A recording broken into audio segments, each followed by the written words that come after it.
I think that as you're talking about energy and you become magnetic, and that's exactly the words I use, is it's attracting not only love, but what's aligned with you starts to happen with ease the more you show up as yourself. I feel like the more you show up as yourself, your energy shifts. Welcome to the Let's Not Sugarcoat It podcast, where every week we bring you real, raw, and unfiltered conversations designed to motivate and inspire you on your journey through motherhood, relationships, and career. We're your hosts, Alex and Bella. Thanks for spending this time with us. Let's get into it.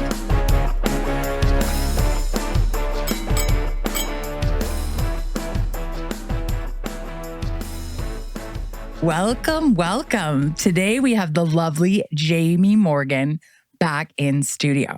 So Jaime is a Gottman trained relationship and personal growth expert and speaker. She specializes in guiding women who've gone through divorce or breakups to attract more love, fulfillment, and abundance in their lives. She helps them to conquer their fears, gain authentic confidence, and let go of their pasts by giving them personalized action steps to move forward into the life they've always dreamed of.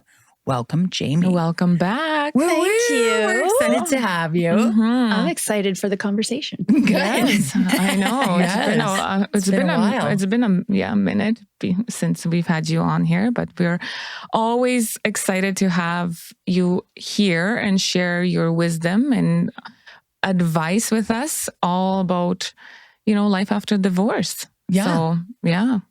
Thank you for having me. I'm excited. I love the real conversation because I think that's what we get the most from, the real stuff that we can all relate to when we've gone through this kind of stuff, divorce and major breakups and having to move on. Yeah. So do you want to just kind of remind us exactly a little bit your story? You went through your divorce and, some of the challenges and, breakdowns and breakthroughs. And now you're, helping other women get through a really hard time in their life. So, yeah. It is a hard time. I've always said, I don't care how amicable some divorces are, because some are. It's hard. It's a transition. It's a change. But my story, I was married previously to my ex-husband. We were together 15 years, married 13, 2 beautiful boys, and he left me. And it was, to me, my side of the story. I didn't see it coming. You kind of look back and go, did I miss? Maybe should I have seen it? Did I miss all the signs? I don't know. Yeah. But I didn't see it coming. I was fully blindsided and it was devastating. And I describe it as my rock bottom. I feel like I've had a lot of rock bottoms in my life, but that was one of them. It was the most rock bottomist of all the rock bottoms. Headphones on. But it was my biggest fear, was being left. And I'd had that fear since I was really little, far before relationships. As a kid, I just really was attached to my parents and didn't want to be alone. And that carried into relationships. And a lot of lessons. I laugh just because so many lessons have come full circle from him leaving, and what felt like the worst thing that could have ever happened. I can see now with a lot of time and perspective that it was really an opportunity for me to dig deep. And I don't know. I mean, none of us know if I would have done that. It had that not have happened, right? And it just really, it was sort of that moment where I'm like, well, who else there's no one else I can blame now because he left me. I blamed him for everything. Yeah. I wasn't happy. I was miserable. I was happy, but I was always blaming him for any discomfort I felt, and the insecurity and needing to feel loved. And it was a lot of, I can see now, controlling. I don't want to say of course I don't want to say I was the main reason for the divorce. I think it does take 2 people to have a relationship and to ruin a relationship over time.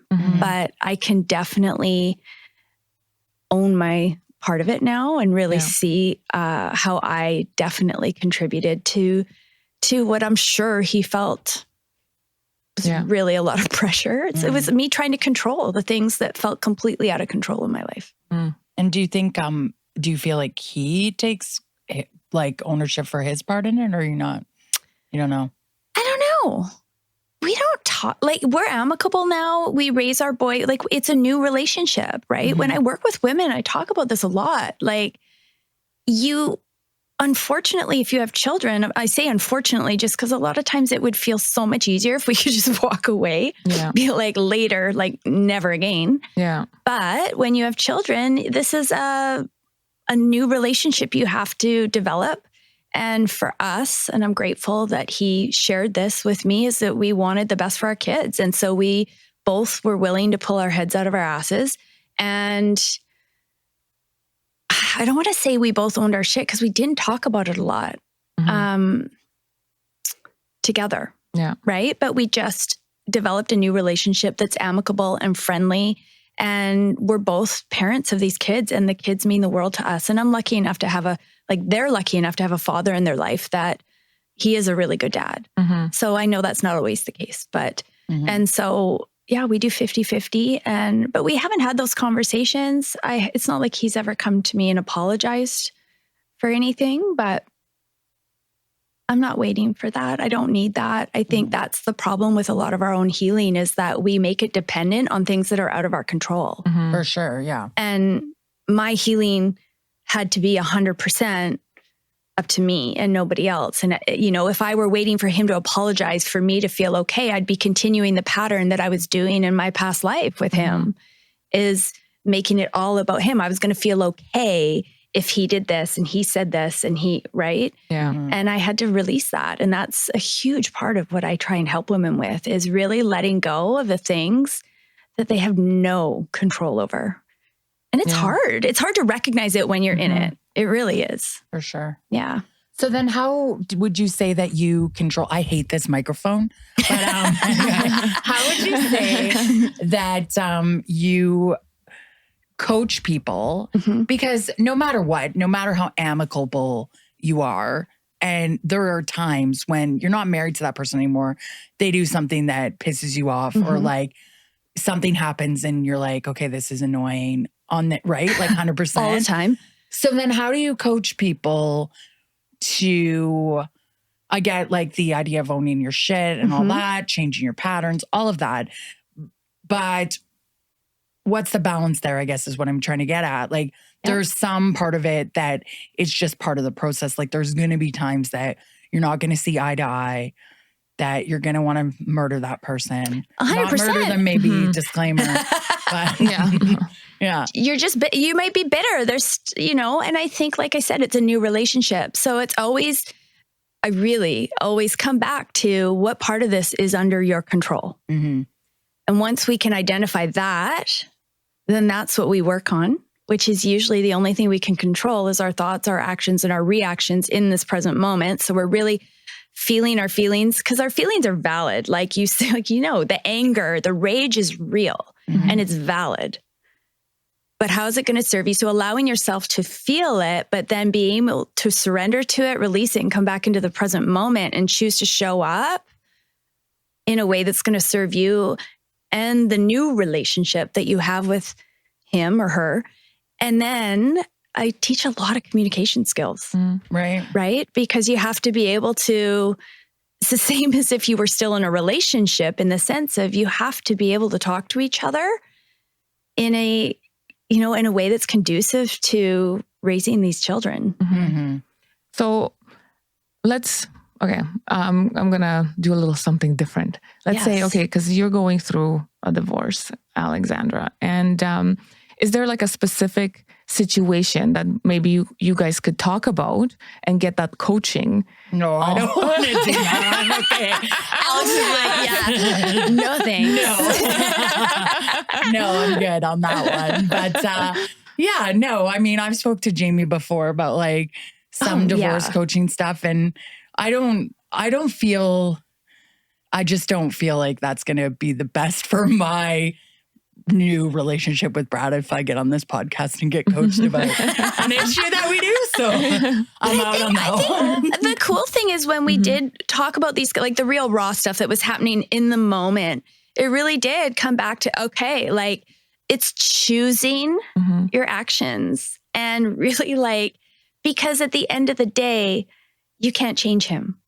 Yeah. And I think the hardest thing too for like, and you've said this too, is that you can, like you're saying, only own your own stuff, but you can also, the other person, you do have to let go of the expectation that they're going to either take accountability for something that you've decided in their mind they should, or also sometimes suck it up when you don't want to suck it up. Like when you want to get in that old pattern, like you're saying, of being like, no, like you're wrong, you know, like you're not right. But it's like, okay, well, I find that part hard. Like you're like apologizing for your actions, or like, you know, hurt people, they say, right? Yes. And like, and for me, I've always felt like it's like a competition between who's hurting more. For me, I don't want that to be the case anymore. But it's like, sometimes I find myself having to suck it up and be like, yeah, but, and then I'm like, I'm actually pretty pissed about this, but I guess my feelings aren't going to be validated by the other person. That's okay. Well, and that's kind of what I just was talking about too. The same with me. It's like, I may not get an apology the way I thought I should, or the way I wanted to hear it. And I may not ever be told X, Y, and Z that would feel so good and validating for me. And that is where the releasing and the letting go, like I talk all the time about letting go, because it's that loosening your grip on the things like, I can't make him, you can't make him be. And that's probably in the, you know, I think in you have to the go, big picture, that's why the relationship probably didn't work out, right? Yeah. You can't go in with expectations of, you know, because we tend to go into, let's say, a conversation, and you know what you're going to say, and then you're already expecting them to say something that you've created in your mind. And when they don't meet your expectations. And then that's when it triggers those reactions of like, well, he didn't meet my expectations.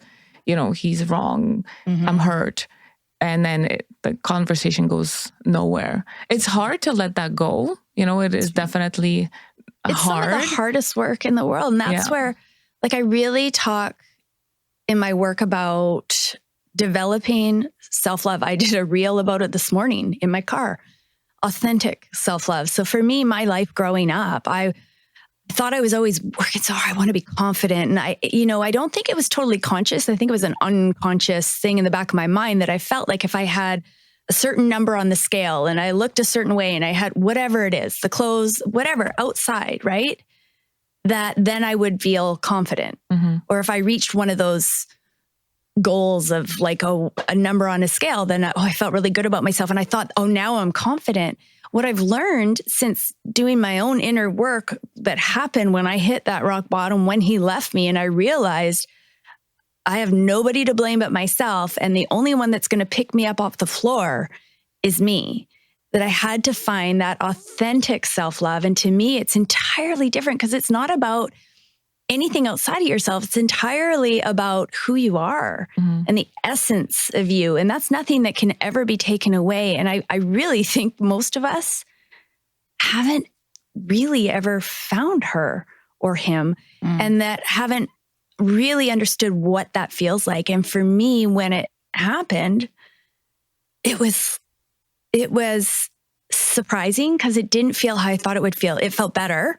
It felt like an exhale, like I could relax and go, oh my gosh, it was probably the first time I'd ever relaxed truly in my whole life into going like, oh, it's about who I am, not what I look like, not what I do, not anything else, none of my failures, none of that has anything to do with the essence of me. And once I found that, I started needing less from other people. For sure. Yeah, that makes sense. And that changes all of your relationships, right? Think about the pressure I know I put on my partner, my ex-partner, because I needed them to fill me up. Right. To validate you, fill you up. All right. And so when we're not getting the apologies and all of these things that happen through divorce, when we start to truly find that person, it's not that it's like, I'm not going to say it's easy, but it gets easier when we know that we can come within. It sounds so corny, but it is so true. Well, I think it's you true. start needing other validation less when you really can feel that authentic self-love. And the other thing that I found is that, like, I thought I was always searching for confidence. But really, the confidence came as a natural byproduct when I really started to understand who I was. Mm-hmm. And then this natural thing happened was once I understood and knew myself, I just started to really love her. Mm-hmm. And it just, I can hardly put it into words what it feels like, but it just really made me relax into all the other areas of my life, needing less from other people, and that allowed me to loosen my grip. Mm-hmm. Yeah, that makes sense. And I mean, I do think you're right that it is easier to let things, even like you can feel the feelings of being frustrated at, say, the other person, Mm-hmm. but it's easier to let it go if you've kind of made peace with that. Like you can still be like, this is fucking pissing me off. And then it'd be easier to fix. Because you're just okay. Yeah. You're okay. You know, there's an inner knowing that you're okay regardless. Mhm. And it might not even be about your ex. It could be about a lot of different situations. The chaos outside of your life starts to feel more calm. And like, even if it's not okay, you're okay. Yeah. And then I feel like you attract, like once you start, leaning into who you truly are and doing that self-love, you don't look for that external validation and you are who you are. And then you attract those that are the ones that are going to fill your buckets instead of naturally, you're not looking for, I need this person because, whatever.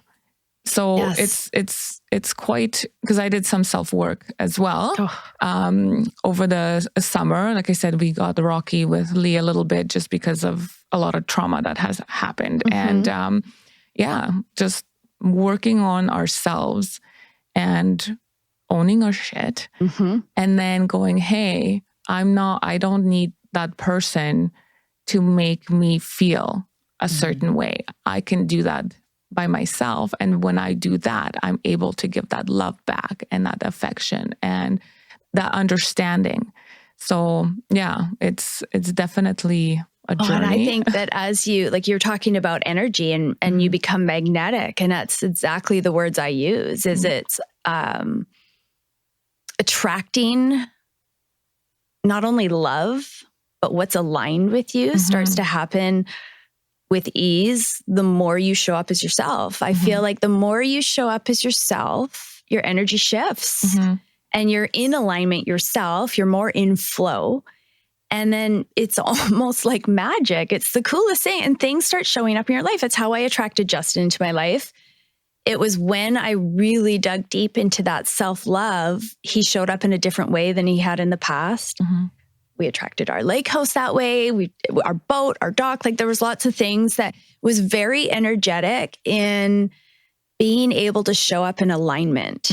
And so I talk a lot about with women who are post-divorce, post-breakup, they're wanting to find new love, but they're working so hard at it. Oh, I feel like that was a good segue because I was thinking, you were wanting to talk about some of that stuff because you're doing a course and new love was one of the things, and getting back in the dating world. You have a lot of people you talk to want to get back in the dating world. I was, okay, by the way, I had no idea. I felt like such an idiot yesterday. I did this practice for this play I'm in, and there's these two guys and they were talking about Grindr. And I was like, I have no idea what Grindr is. And they're like, every gay man is on Grindr. Clearly you're not in the right. Well, I'm like, had no idea Grindr was a thing. Then we were talking about Tinder and all these other things. But I feel like online dating is an intimidating thing. So do you talk to a lot of people about that? So many women, obviously everybody's different. I don't have judgment. I really don't think it's about timing, that there's a magic number that you have to wait after divorce before you can even entertain new love. I think when it feels right, it'll happen, or, for me, it was very fast and it was not intended and it just showed up. And to me, I think it was very much energetic. But I talk to women all the time, but they're like, I don't want anything like my past. I want to attract, I've heard a lot of people recycling the same relationship over and over, and they're having the same kind of traumatic experiences, and online dating can be daunting, especially the older we get. And if we've got kids and and you don't know who you can trust and all of these things. And, you know, really wanting to recognize the red flags that maybe you didn't recognize the first time around. And so we talk a lot about that because a lot about it is going into it with awareness. What are those red flags that you miss so that if it's on your forefront of your mind, like, and when you get more confident, you have more ability to set boundaries with ease, right? You're more likely to be able to set the boundaries and hold true to them if you're confident in and loving yourself, knowing who you are and what you want. But yeah, the online dating world is terrifying for some. And I don't blame them. I think it's not for everybody. It definitely is. I don't think it's a hard, fast rule that you have to do it. But I know a lot of people feel like it's kind of their only option. Yeah. So I was like, when you were saying that women recycle or men recycle the same relationships because they haven't done the work, first and foremost. And what you resist persists. Yes. You're constantly in that state of, this is what I don't want, instead of focusing on the things that you do want. Totally. You know, those red flags, it's like, yeah. So when you're focusing on that negative is what you will attract, I find. Absolutely. So, you know, finding that inner peace and really working on yourself to know who you truly are, then, and you can, I do believe you can be working on yourself because we're always a work in progress and find love. It's just starting and doing that healing. And then you will attract that person that fits to who you are. Being able to say no to the ones that aren't right. Yeah. Like I look back in my past, not just with my past marriage, but lots of relationships. And there were red flags like being hammered at me. Yeah. Right. And I'm like, no, it's good. It's good. Right. But I think that was all down to my confidence and my ability to understand my worth. Plus, we live in fear. We live in fear of if I say no to this, what if there's nobody else? What if this is as good as it gets? What if nobody else will love me? What if he is the right person and he says he's going to change? That's a huge one. Well, they said they're going to change. They apologize. They're going to do the work. And don't get me wrong. We can all change. But you can't make anybody. So if you feel it in your gut that it's worth giving them a second chance, then fine. But if you're giving them a third, fourth, fifth, like, you know, they talk about when someone shows you who they are, believe them the first time. Right. I really do think at some point you have to draw the line. And it's like the universe is oftentimes asking us, like, what do you want? And the more you show them what you want, say yes to things, you're allowing it. You're confirming this is what I want. This is good enough. And I think until we learn those lessons, those same patterns keep showing up. And it's just like, are you ready to deal with it now? No? Okay, well then we'll do it again. Are you ready to deal with it now? No. Right? And it's, to me, I think that is just it. It's when we have the courage, because it takes so much freaking courage to look within and get really honest with ourselves. And actually, like, kind of like I say, we got to sometimes hit our rock bottom to be able to get to the point of being willing to go there. Totally. Go ahead. No, I was just going to say, like, there's a lot of people, like Benita said, and I know that I think there was someone else recently on social media, can't remember who had done this, but to really like face their own patterns and really dove into online dating.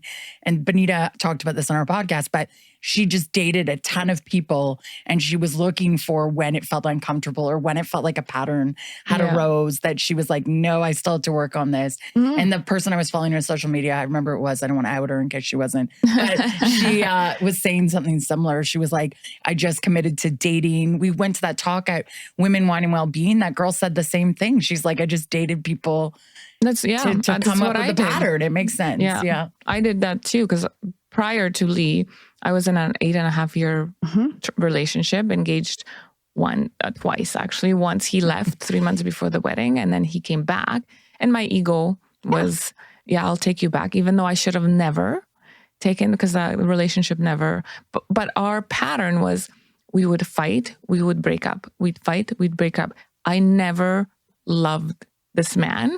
I was always trying to convince myself that I do. And that lasted for 8.5 years. It is crazy. And you get it. I think you get addicted to the drama. Yeah. To that, there is an adrenaline. Like they talk about the adrenaline that we get, like even with children or dogs and reinforcement, right? In psychology, they talk about it. And whether it's negative reinforcement or positive reinforcement, we get this dopamine hit of like, okay, I'm getting attention paid to me. So it's to me similar when we're fighting with a partner or a boyfriend or a girlfriend. And the fights, as much as they seem like they would be a negative, it gives us this kind of hit of all these hormones and adrenaline and things in our bodies that I really do think we get a bit hooked on. And then when that's not there, we're like, oh God, this is boring. And it's not until I really feel like, leaning into the uncomfortable, getting uncomfortable, sitting with it and going, what is this really about?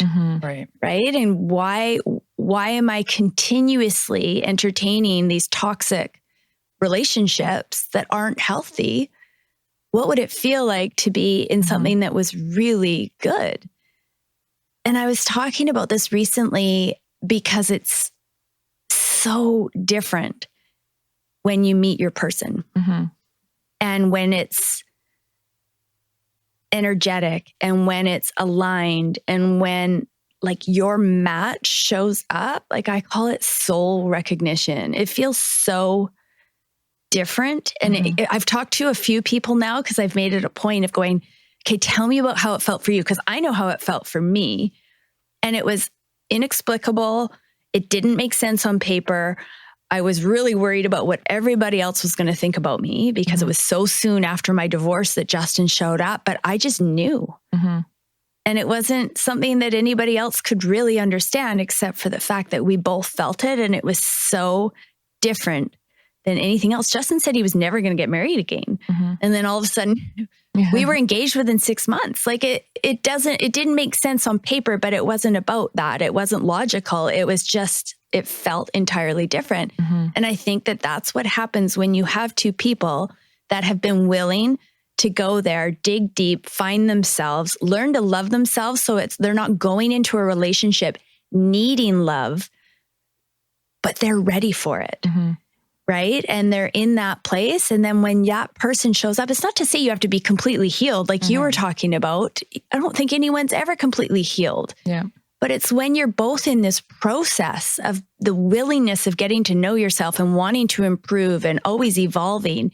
And when you attract that person into your life, I 100%, because I was dating after, our second split when I walked away.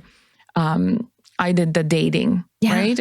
And it was just, I just wanted to feel the different. Because again, you're talking about, post-divorce. This kind of felt like a divorce because I was, with him for so long. Confidence, right? I didn't have that.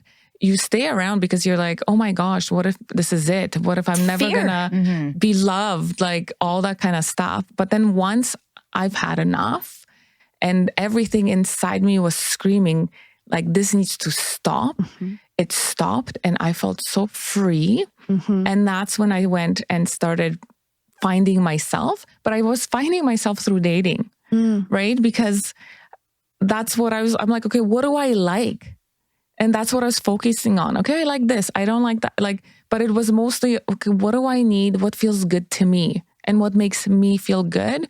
And how do I show up for me and for that person? And then when I met Lee, I don't know if I should say that. I was dating like 7 guys. Wow, there you go. One per week, one per day. No, but just dating, right? Dinners here, movie there, whatever. I don't think that's uncommon now. I think that's a lot of, and She's to like each their 15 own. years ago, 15 years ago, it's not common. Back then. I know, hoochie mama, whatever. It wasn't even online. She was meeting these people in person. I know, right? Just go old school. But yeah, when I met Lee, it was different. It felt different. And like you said, it didn't make sense because I was 25 and he was 21. So there was no way. I always liked the younger men. I still do. Well, that's good because you're still married to him. I'm still married to him. Yeah. So yeah, like on paper, I even lied to my parents about it. Like I was worried about what they're going to say because the previous guy was younger by a year. And this guy is like almost like 4 years younger than me. Right. So, what the hell am I going to tell them? Right. Like there was that, but it didn't make sense. It was so fast and furious. 3 months into our relationship, we bought a house together. We were building, and yeah, it was just one thing after another just felt energetically different, like, our soulmates. And I was worried because he was younger, like, but he was so mature. He was the one pushing the relationship. I was like, what's happening here? But he wanted it, so bad. He's like, no, this is it. Right. So, and it felt different, I'm sure, right? It felt different. And even like when we went to renew our vows, because 10 years, we flew to Vegas and I had Elvis walk me down the aisle. Just I want to do that. That sounds fun. Yeah. I got butterflies in my stomach, right? Just spending that time alone, I still feel, the excitement of when he's coming home. And yeah, I mean, every relationship has its ups and downs. And, even through those downs, I still feel that connection. I still feel that. And that's to that, like every relationship has its up and downs. I wrote a thing like when I first started coaching about 6 years ago, and I called it the perfect relationship or the perfect marriage. I can't remember, something like that. But anyways, and I described like my first line, I think, was my relationship is perfect. And it just went into the whole reason. Like, no relationship is perfect. Perfect doesn't exist, period. But it was perfect for us. And it's, we have conflicts all the time, quite publicly sometimes, even this weekend at the hockey arena. I'm not saying we weren't fighting, but there's some bickering going on. And definitely, I can own my stuff. I get defensive if I feel like I'm being attacked, and I'll fight back. I've got that feist in me. I know I've got to keep it down a little bit.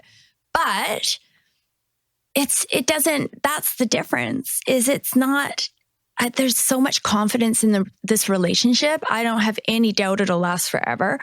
I know he loves me. I trust him. I know it's mutual.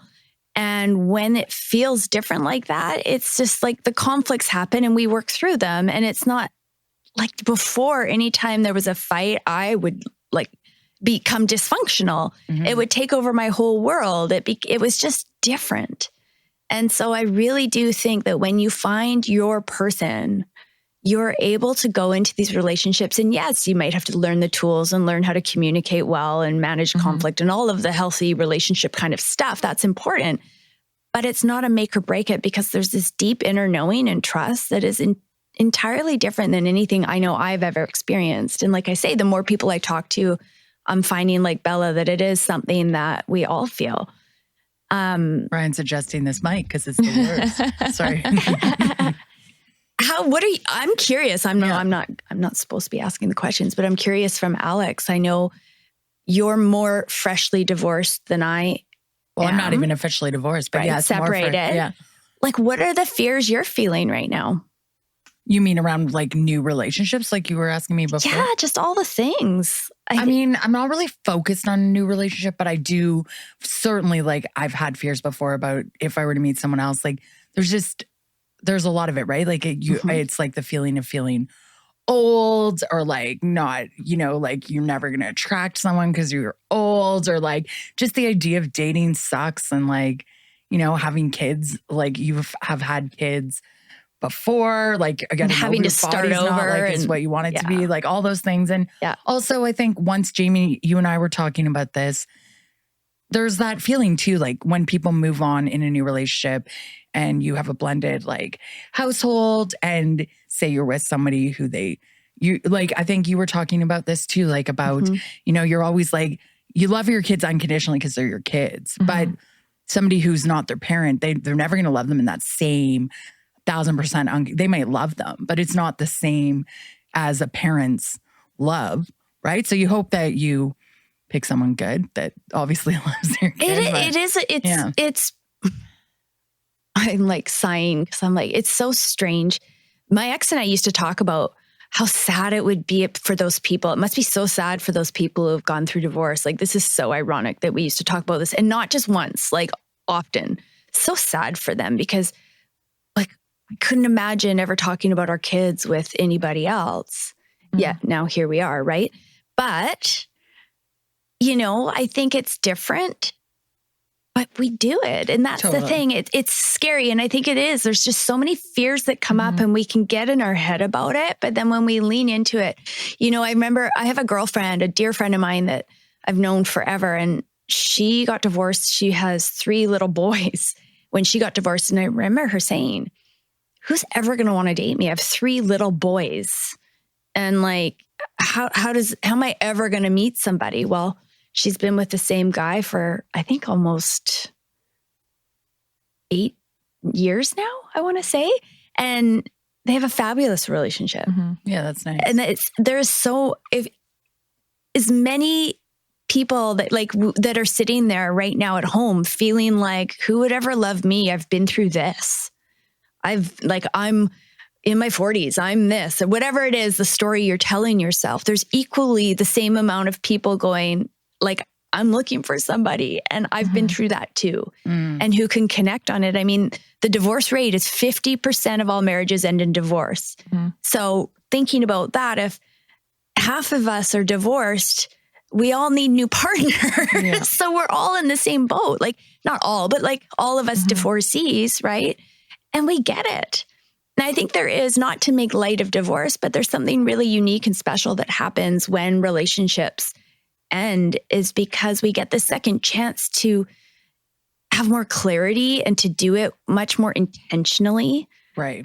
The second time, and to choose maybe differently than we did in our past, and to be, you know, I think we have a lot more knowledge and wisdom within us than we maybe did. I know I was a lot young, obviously, right? We all were a lot younger when we got married the first time. And we have this opportunity that if we do want to go into a relationship, even if we don't think we're ready for it now, but we know that maybe one day I'd like to have new love in my life, that we get to do it on our terms. It's like, I get to decide who I am, what I want, and be able to attract that into my life and do it differently this time. And to me, that's kind of exciting. Yeah, that is exciting. I think also, sorry, like I think, you know, with children, right? Like we're older now. So dating, you're expected to have blended families. We're not in our 20s, or we didn't have kids. So it's not like you're going into a new world as a mom of 3 at 21. Right. You're a mom of 2 at 40 something. And, you know, most people at that age either have had kids or, you know, like, they get it. Right. And then last bit on that is, you know, letting go of the control of, you know, the kids piece, because still we want to, like, I thought about, you know, like the whole divorce, like what if Lee and I split, right? And like having another woman take care of my children drove me insane. It's terrifying. But then I'm like, but that's my control. Like, he doesn't get to control my relationship if we split up. And I know the person I'm choosing is going to be good, not just to me. Yeah, I'm going to choose somebody that's good for the children, and vice versa. Right. So just letting go of like that, it's the control piece, and that's part of the healing, because it's huge. in our relationship to be controlled too. It's like, you know, when you're having arguments, you want to control what they say, how they react and respond, and there's a lot of shame, blame, and all that kind of stuff. But that once you start, you know, working through those emotions and working, you know, on yourself, letting that go will become easier. It's been one of my toughest lessons, and I'm still going through it. My ex, like, I'm remarried, and Justin and I've been married now for 4 years. And my ex is not remarried and he's had committed relationships. I don't want to make him sound like he's been going, but you know, so he's had a few girlfriends over the period of 6 years. Yeah. And it's tough. It's tough. But to me, it comes back to me going, okay, this is my work. And what do I have control of? And it has been huge. It happens still, it is very much on the forefront of the work I'm in the midst of doing, is just letting that go because it's out of my control. And how do I want to show up? Mm-hmm. How do I want to look back on my life and see that I showed up during these times? Do I want to show up like the jealous ex-wife, and that you right? Or do I want to show up like as a mature mom who is showing up as my best self and treating people the way I would want to be treated? Mm-hmm. Totally. And then you're not focusing on somebody else's relationship. You're focusing on your own. Yeah. And then the children will have their experiences. You want to always, make sure you're the one that's grounded, and you're saying you want to show up a certain way for your kids. We don't have control over what they're doing. Yeah, for sure. Yeah. So we don't have control, but I think it is also important to acknowledge, like what you said before too, that like we maybe like have all the wise wisdom in our own, like what, like of how we want to show up. And like, we might be like, I want to be respectful of like the other person's relationship and all of that. And I think it can be all that and you can show up that way. But I think there may likely be times when you're raging, when you're triggered, or when you're like, you know what, I'm pissed about this. Because we had someone on the other day. When we're raging in the driveway, I'm holding my hand up if you can't see me. When you're raging in the driveway, or if you're like, I mean, we had Pam on a couple weeks ago and she was talking about having to step back at times because she didn't want to, she was the bonus mom. Right. She didn't want to jump in. And when she was talking about that, I thought, this is so interesting because I can see both sides, right? I could imagine being the mom feeling like, I don't want this person to take it, but also being like, I'm so grateful that this person also loves my kid, right? And so it's also, and vice versa. So I think like we can have as long as we're doing the work and we recognize that, that I'm getting emotional about this and I don't want to show up this way, then that's good too. But it's not going to erase the fact that going through this process that you're not going to feel that, or you might not be like, holy shit, this happens. I think that's a huge part of anything we go through that I think is so important, is acknowledging what you really feel. Yeah. Mm-hmm. If I'm jealous, if I'm sad, if it brings up grief, if you don't even understand what that feeling is, but it feels heavy, to acknowledge it. But then coming back to yourself and really like feeling the feelings, but then coming back to the present moment and choosing how you want to show up that's aligned with who you are and how you want to move forward.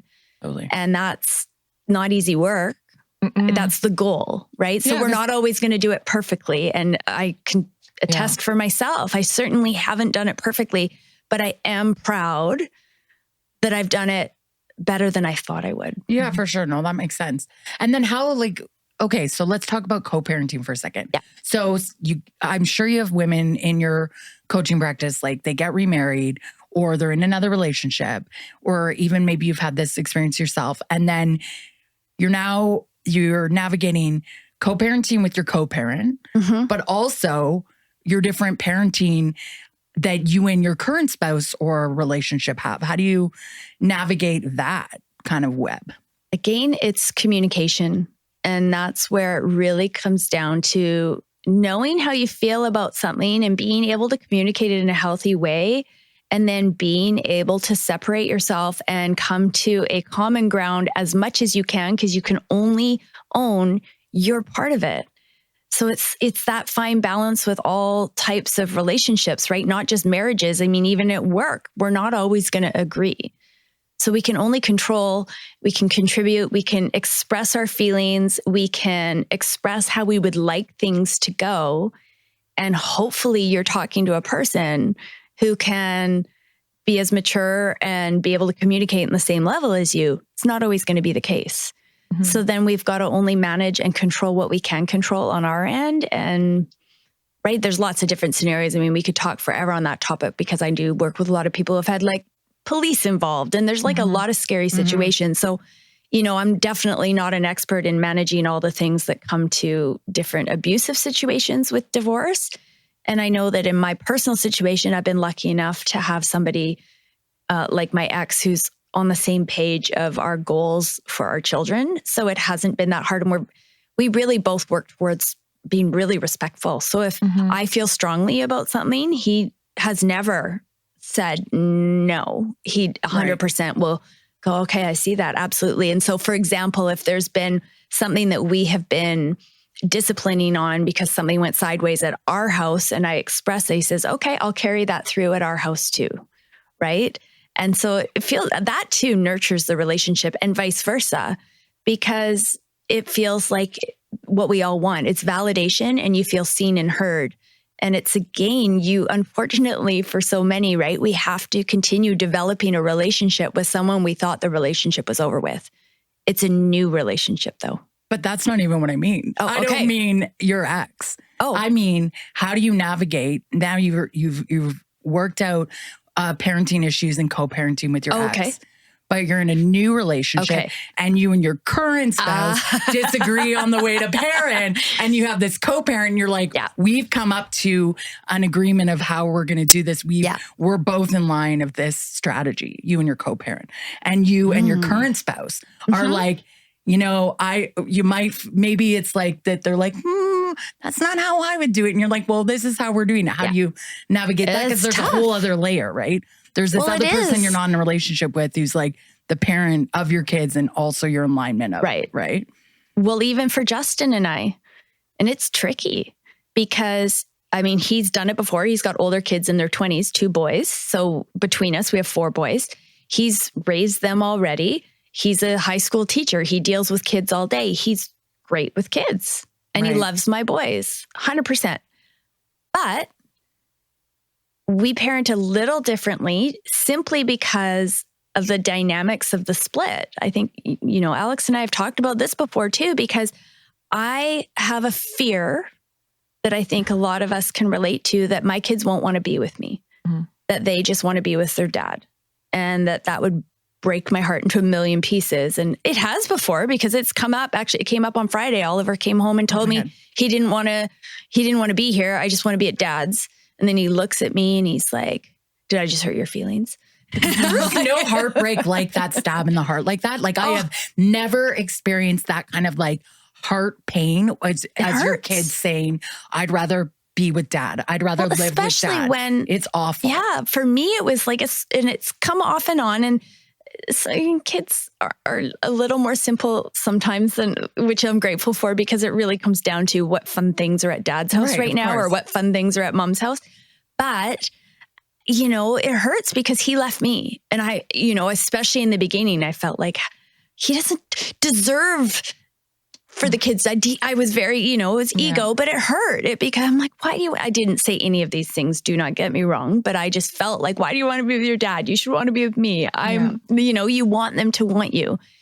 And so as far as Justin and I go, Justin tends to discipline a little more aggressively, or not aggressive, not in a, that sounds terrible.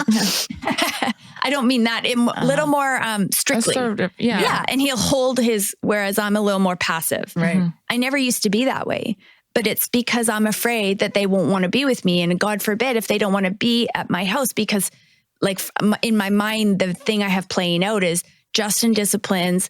They don't like it because now they're in trouble. He's holding the ground, laid the law. So now the boys just want to be at their dad's and they don't want to come because Justin's the meanie or whatever, right? Like that's just the story I paint in my mind, and it scares me. It's a fear. So I don't want Justin to parent too harshly. I want him to be the nice guy because I want the kids to want to be with him. Yeah. But do you feel you're doing that at the service because now they're getting away with things? Absolutely. Right? Like I see Justin's point. Yeah. I 100% agree with him, but I still don't want him to do it sometimes because I'm scared. And I'm afraid that they're not going to like him again. It's just black and white with them. They're like, no, I'd rather be with dad because we can do whatever we want. Like that's again, the story I tell myself. And it's just so that dynamic for me in my own life has become, it's tricky, but it really just comes down to communication. And it also comes down to me having to face some fears. Right. Yeah, and the reality is like Justin keeps telling me, Jaime, like he knows kids need discipline. They need to know right from wrong. Like we don't want to raise little assholes. Right. Yeah.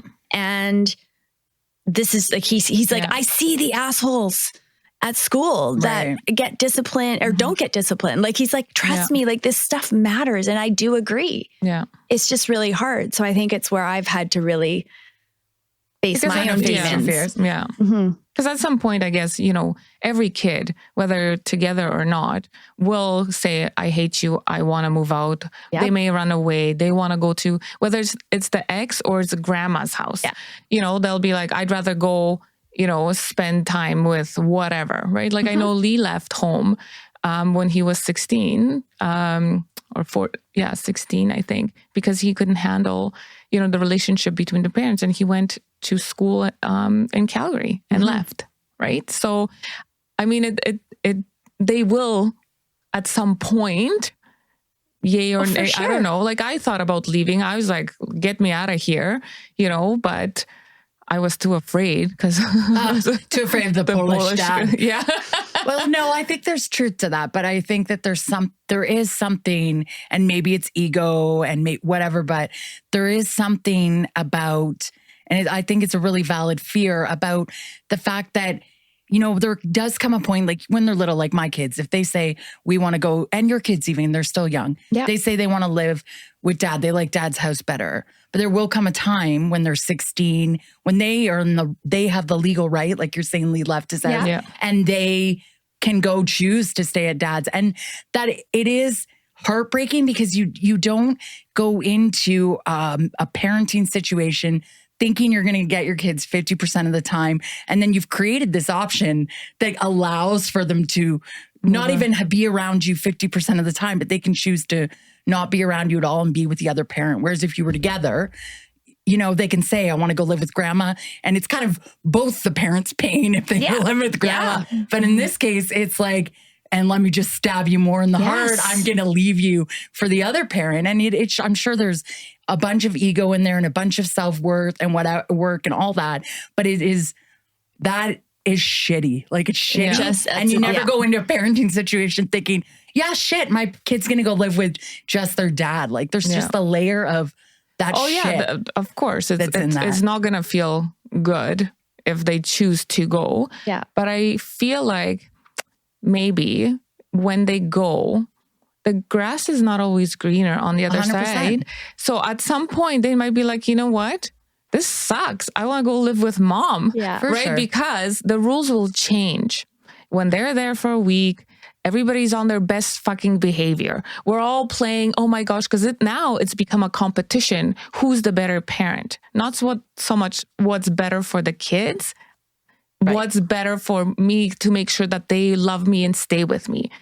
When they're there 24/7 and let's say he has to figure shit out, like he needs to go do this, whatever. At some point, they'll be like, whoa, this isn't as fun anymore because fun dad is no more fun dad because now he has us 24/7 and we're little shits. Yeah, no, I mean, I'm not saying there isn't. But I'm just saying, of course it would, like I would die a slow, painful death if my kids, especially if my, ex-husband had a girlfriend, they like whatever, but it would be making a disservice to the children because now we're playing this game of who's the better, who's the more fun, and they do get away with a lot more, and we are a lot more lenient than anything else, like, I mean, 100%. My kids, like, so Lee lives right now, or he's moving back, right? So, I mean, I've had them say, we'd rather go live with dad in Chilliwack, right? Yeah. Because I'm the parent 24/7. I cannot be the fun person all the time. So when he comes home on the weekend and he's all like, and more lenient and, was anyways, we had a chat. And I'm like, I can't be that person all the time. Yeah. I need your help. But yeah, they did tell me they'd rather go and live. I'm like, go live with dad. Yeah, I know. It just feels very personal. Yeah. But again, it's all for me. I keep going, okay, if it happens and if it happens, deal with it. I'll deal with it and I'll have to do my own inner work. And that's where I have to come back to what I preach, right? Yeah. Ryan's giving us the signal. So tell us about your course that you're doing before. I'm launching a new program coming up in the new year, but I have a free masterclass prior to that. And it is called Beacon for Love. So it is around Beacon for Love. Yeah. It's around the what we were talking about, the energy of attracting love. I talk a lot about it being attracting love versus finding love. It's different. it doesn't include as much force. And it's really about finding out who you are, the essence of who you are, and showing up day to day as that person. And like we were talking about, as that happens, your energy shifts, your vibration gets higher, and you start attracting the things that you're desiring into your life with more ease. And that includes with love. So the masterclass is going to be a 4-day masterclass. It's free. And I would like to invite your listeners to come join in if they're looking to, even if they're not necessarily ready for it right now. So come and join, Alex. But if it's something that you're thinking, even down the road, you'd like to be ready one day to begin that process of understanding how to attract the love that you're desiring into your life. And we're going to go through 4 days, an hour each day online. So it doesn't matter where you are in the world, you can show up for this free masterclass. And I'm going to give you the tools and the information you need to be able to attract the love that you're desiring that feels aligned and like you found your person. Cool. All right. Okay. So like just some quick rapid fire. I'm thinking I'm on the spot here, but tell us one piece. What's one of the biggest lessons you've learned through this whole separation, divorce, remarriage? Like 100%, it's an inside job that has nothing to do with anything outside of yourself. You know, we were talking before about how we look and body image and, you know, aging and all of these things. So often when we go through these hard things in life, that's when you see so many, I don't want to say just women, but men too, you know, don't get me wrong. I love the Botox and all the things, right? Botox and filler and all the things we do to our hair and all the special diets. And those can make you feel really good about yourself. Don't get me wrong, but that's not the inside work. The inside work is the stuff that's going to actually change your life. And it's not, the other stuff is just sort of Band-Aid, make you feel better temporarily. But the biggest, most transformative thing that I found within myself was when I really figured out who I was and learned how to love myself. Mm-hmm. Nice. Okay. And what's one of the biggest lessons one of your kids has ever taught you? Oh my gosh. I don't know. My kids have taught me so much. It's like having these two little mirrors, right? In different ways because they're so different. But I think it's around really allowing the feelings, allowing just to feel the feelings so authentically and raw and just showing up as you are. Okay. Right? Yeah. I think kids do that naturally. Mm-hmm. Yeah. Oh yeah. The biggest thing is the mirror part. You look at them and then they say something and you're like, oh shit, that's so me.